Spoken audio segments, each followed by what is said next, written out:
hate doing these videos because I don't know why I think people aren't gonna care. Hi, my name is Sasha. Welcome back to my channel, Sash Reads, and today we're talking about my favorite books that I read in 2023.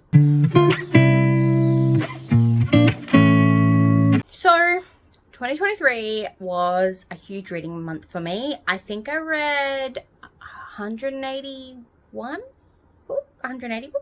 I can't remember. I read a lot of books though. I have no stats for you because I'm just doing this on the fly because my kids are occupied right now. So I've got 15 books I want to talk about, and then I've got some honorable mentions that I'll do now. So first of all, honorable mentions to The Assassin Thief by Madeleine Tayvu.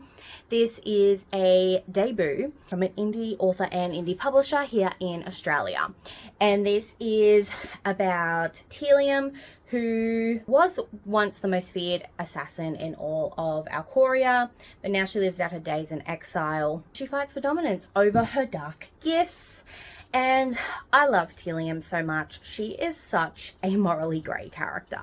Her journey throughout this book was really well done, and I just love her own inner thoughts. And also we meet this Fae person. Like, he pretty much gets Telium to come on this quest with him to kill the evil Fae King, and she also wants to kill him because Telium believes that the Fae King made her old employer exile her. So they're on this journey, and if you're a fan of Sarah J Maas or if you're a fan of Kylie Baker, like, I really felt like morally grey vibes from like The Keeper of Night was very apparent in this book, as well as like the Throne of Glass series.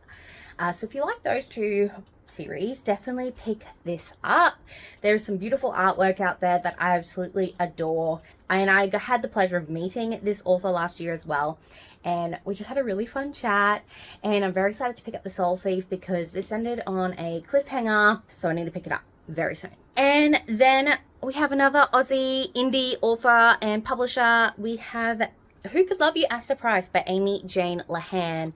This is a YA novel about heartbreak and grief and family trauma, and literally check out the trigger warnings for this. And if you think you're going to be okay, still have a box of tissues with you because this will wreck you. This is about Asta Price, who is, I think she's 15 or 16. Pretty much her mum's an alcoholic, and also we've got pansexual rep in this as well. Reading this was insane. I actually got an arc of this as well as The Assassin Thief, and I'm just so blessed that like this is my life. Did I highlight anything in here, or is it all on my Kindle? I think all the highlights are on my Kindle. I just felt for Asta so much, and if you want a book that will just make you cry, like, this is the book for you. Definitely trigger warning for like sexual assault, also familial, like family abuse and assault. And yeah, I love the friendships. There's like this sisterhood in there as well, and yeah, definitely an honorable mention for this list. Other honorable mentions that I don't own copies of, Love in Other Words by Christina Lauren. I read this for Reading Like Jan vlog that I did back in July, and I really enjoyed it. It's probably one of the best second chance romances that I've read, and I need more books like it. Another one would be Not Just Gal Pals by Elizabeth Lully. I read this as an arc as well, and she's also an Australian indie author. You seeing this connection? That's a sapphic small town romance between a doctor and a influencer. They think the other person hates them, like, because they've had this little rivalry since high school, and the influencer comes back to the small town. So good. Also, The Thick and the Lean by Kana Porter. I read this because Ali from All I Do Is Read read a chapter for it in one of her vlogs, and I'm like, I need that book. And it was weird. It had this great commentary about food and self-worth. Did this weird spin in like the third part, but I'm not gonna lie, I enjoyed it and I want more people to pick this up.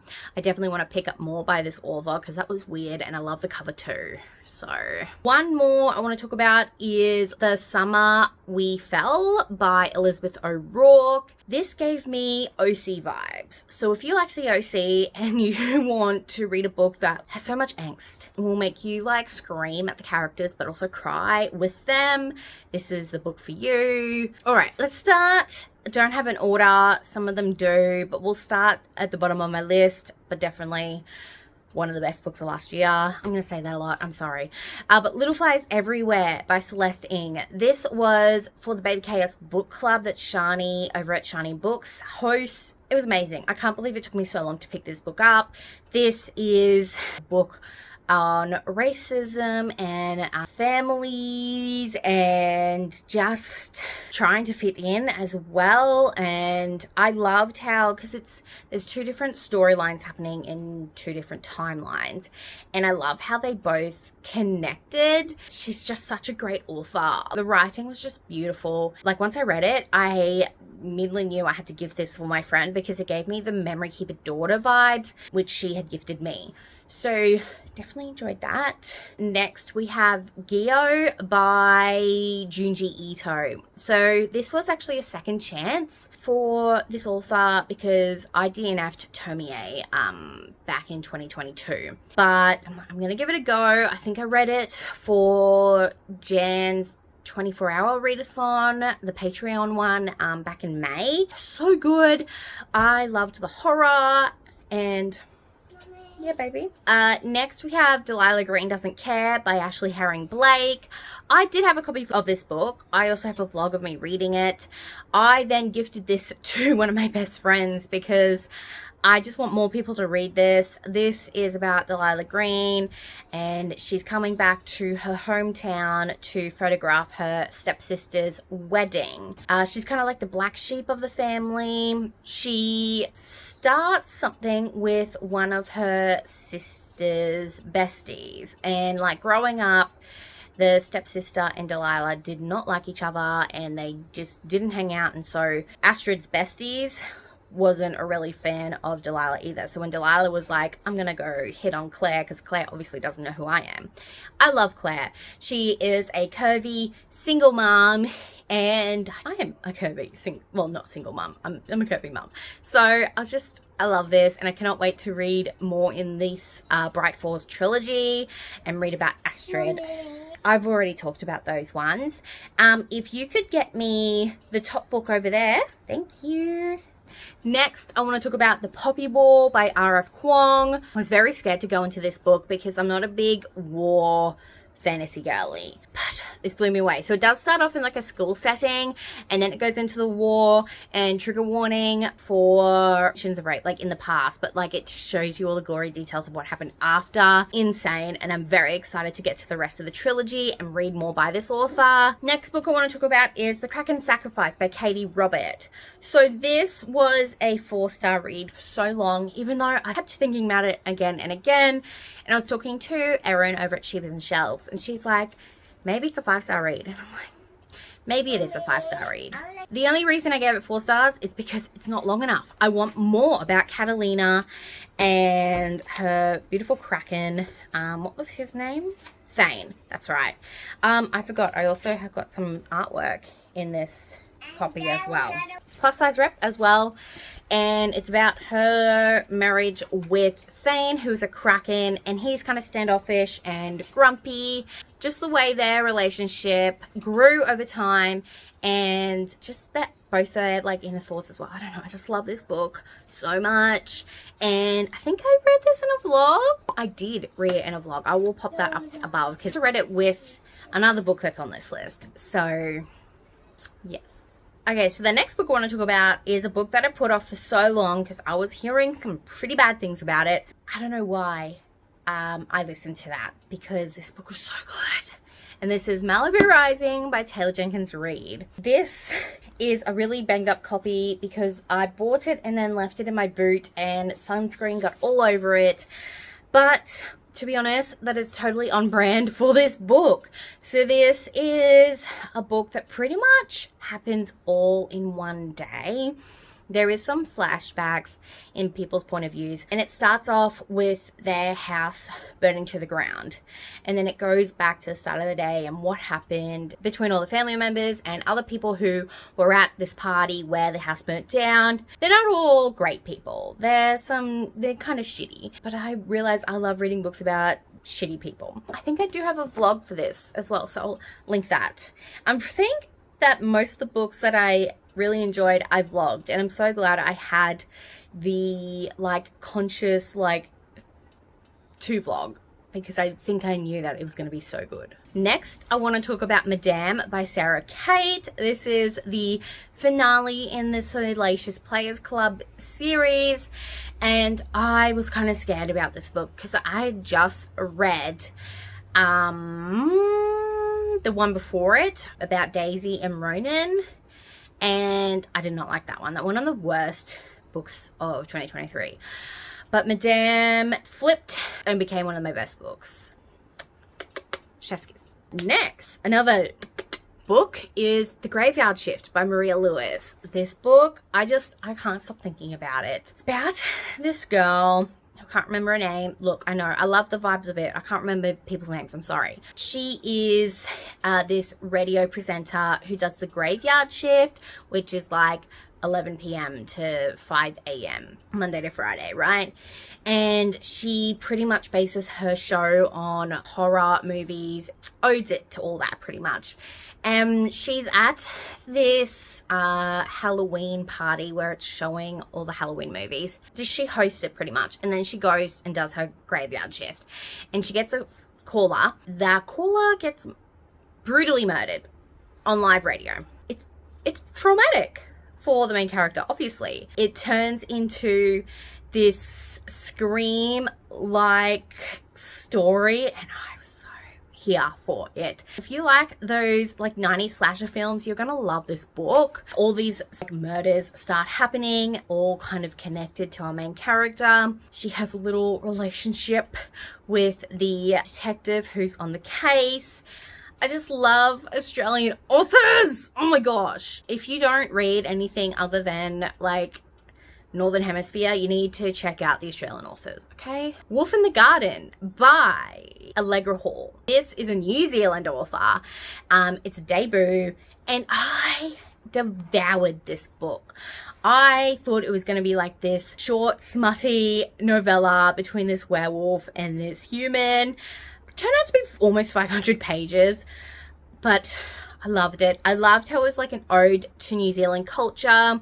I loved how it kind of put a spin on, I don't think she meant to, but there's this thing that happened that made me think of COVID, but instead of it being COVID, it turns out that all the paranormal species, the veil gets lifted, and humans find out that their besties aren't humans. They could be a griffin or a werewolf or a fae or an orc and things like that.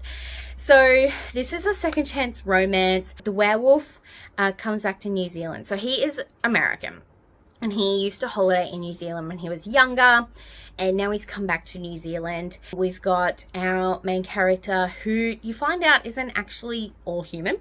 She is a landscaper. She loves to garden and things like that. And it's about their second chance romance and how there is this big bad lurking. But it was so good. And if you this was 50% plot and 50% smart. So if you love those sort of books, this is the book for you. And it had all these great New Zealand facts that I had no idea about. So I loved that. And then we are going to get more books in the series about the different shifters. And I think the next one is about the dragon. I'm so excited. There was a scene where he was a werewolf during the deed. So if she continues that on, I'm excited. Next I want to talk about is Here the Whole Time by Vita Martin. This book blew me away. So I read this for the Thick Thighs Readathon back in September. If you liked Boy from the Mish, you're going to love this book. So it's about this boy who is gay and he's fat. It like talks like therapy is normal, and it talks about like, yeah, weight and being a plus size person.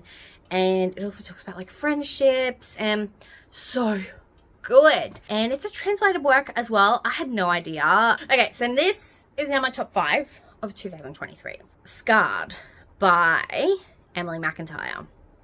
I read this back in January and I still think about it. So this is a kind of reimagining on The Lion King where Scar and Sarabi get together. So they are humans. You've got the Sarabi character, they've called her Sarah.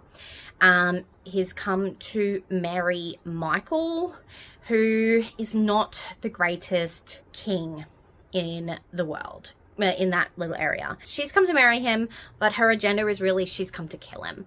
And then you've got Scar. He thinks there's something fishy about this new betrothed, and he is trying to figure out that, but also he is trying to raise a rebellion against his brother. And these two sort of meet up, and he like realizes how funny she is. And this is dark, but it's not as dark as Hooked. I prefer Scarred over Hooked. I don't know why people think Hooked is great, but anyway, I just love these two and how they're both these broken, like inherently evil people, but they come together. Not like that, like that. Next, we're going to talk about Feathers from the Sky by Jess Weisskopf. This damn book, holy cow. So this is a first paranormal romance by this author, and you've got the main character who is plus size, like she is fat, and she is she's depressed. She is not doing great mentally. Like her family has died and she's just not having a lot to live for. She goes to this like boudoir blind date. So pretty much you have this boudoir photographer who like get these two people who don't know each other like from Adam, and they do like a sexy photo shoot together. And so this is with, I think his name is Rowan, who is hunky and husky and is a vampire, and he's been spying on our main character because her parents were one of the last vampire hunters, and he's like, does she know like what's going on? Does she not remember? I loved it so much. And like I don't want to spoil this book, but if you're fat, if you're queer, if you're depressed, oh my god, did I just describe me? Read this book. It's sexy. It is so sexy too. And yes. Okay. If there's any vampire book you need to pick up, it is this book. Okay? And if you're participating in Bookamon, which is run by Meredith over at Reading with Merb, the February Bookamon monthly prompt is read a vampire book. So there you go. There is my suggestion. Next I want to talk about is Into the Drowning Deep by Mira Grant.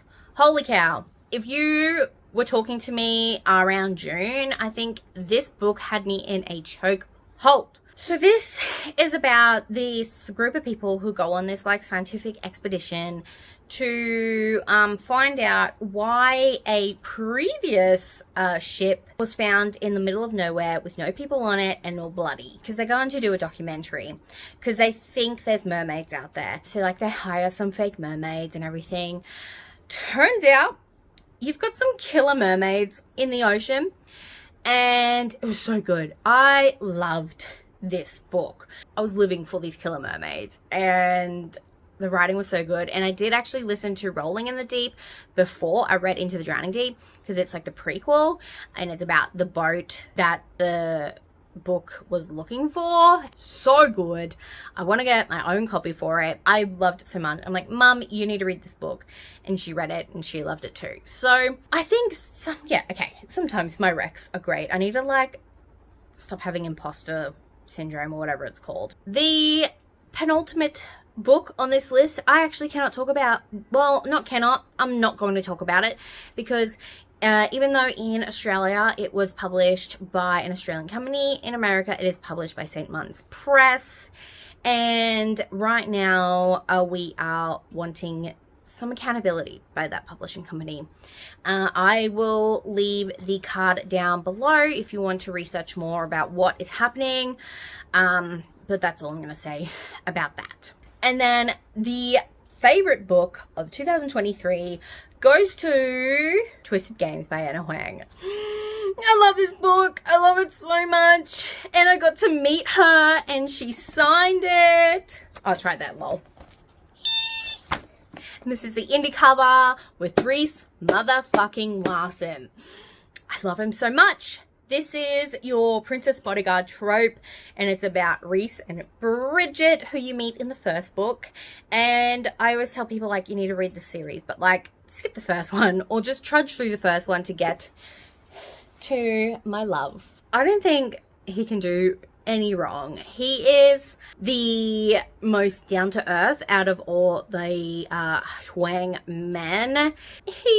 Oh my god, okay, I just remembered this one scene where he does something for her but tells her that one of her friends did it instead, and it was so freaking sweet. Oh my god. And just, I love this so much, and I'm very excited to read more by this author. I do have the Kings of Sins series on my TBR this year. Okay, I'm gonna leave you now so you don't have to watch me sob over this book anymore. That is it for my top books of 2023. Let me know down below what your favorite book of 2023 was. You all have a wonderful, wonderful rest of your day. Don't forget to like, comment, and subscribe if you want to see more videos by me. I'll see you next time. Bye.